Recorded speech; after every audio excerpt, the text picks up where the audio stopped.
going in. Getting swept back. Oh, we've been fishing off and on since 1998. And as we found the viability, so we could put more pots in the water and start to utilize the license more and more. But along with more pots in the water came more issues with whales, which took a while to catch up with us. And all of a sudden, I think it was 2019, after not having any entanglements for about 2 to 3 years, probably closer to 3 years, we all of a sudden had 3 entanglements in our gear within the space of 4 weeks. So the fishery itself, the octopus fishery, took 4 whales entanglements, and two of them were lost. 2 of them we managed to save. So that forced us to look at things again, and obviously there was a huge public outcry, and the Minister of Fisheries got involved, Barbara Creasy, and then basically put the fishery on hold for up to a year while we then negotiated with the department to come up with another solution. And that's where we came across, obviously, Desert Star Systems, your website, and were recommended your way. And that happened very quickly. That happened in the space of about 8 months to a year, and then we were back in the water and granted another permit. Now, Marius, you're of course the skipper here, and that's a pretty big change going from the permanent or static buoys to on demand. You've been doing it now, what, for going on 2 years. What's been your experience? How has it been working out for you? Yeah, no, it's all good.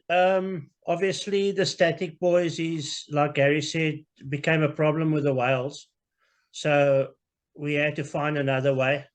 Now with the new buoy system, yeah, we can basically put it in the water and not worry, because it's sort of also down on the bottom of the ocean and tied up, and when we get to the gear we can actually push a button and let it pop up and we can haul it.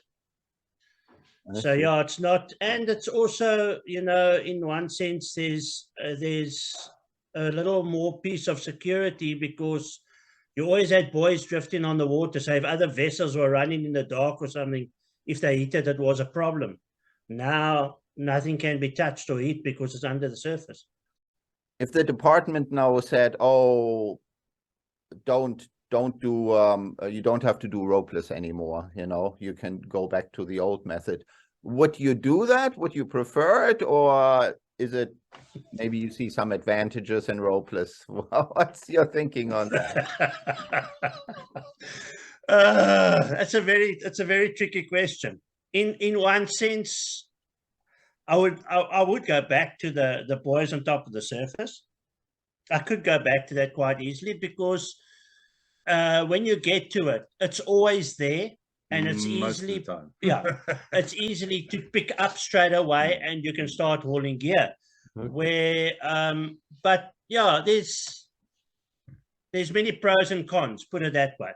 There's maybe more cons than pros, but if we look at the whales and everything else and the entanglements and the safety issue, then the ropeless fishing is the way to go, I would say.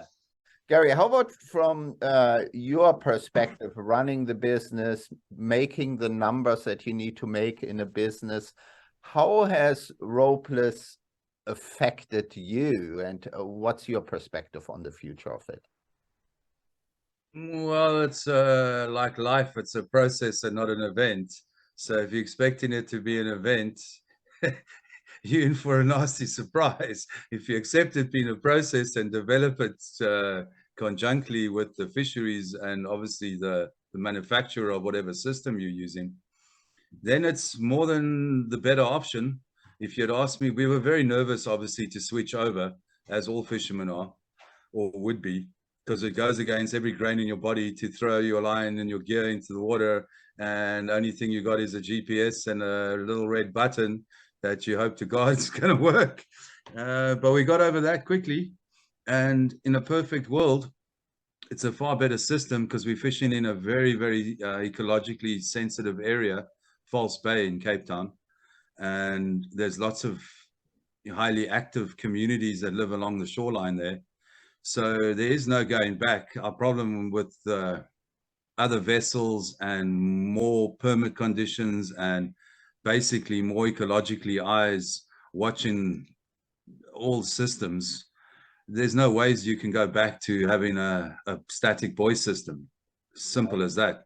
So it's a far better system. It's a process of developing that and suiting it to the fishery.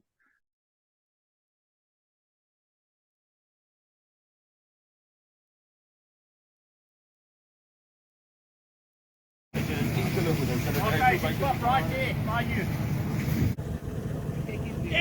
Yeah. And there it is.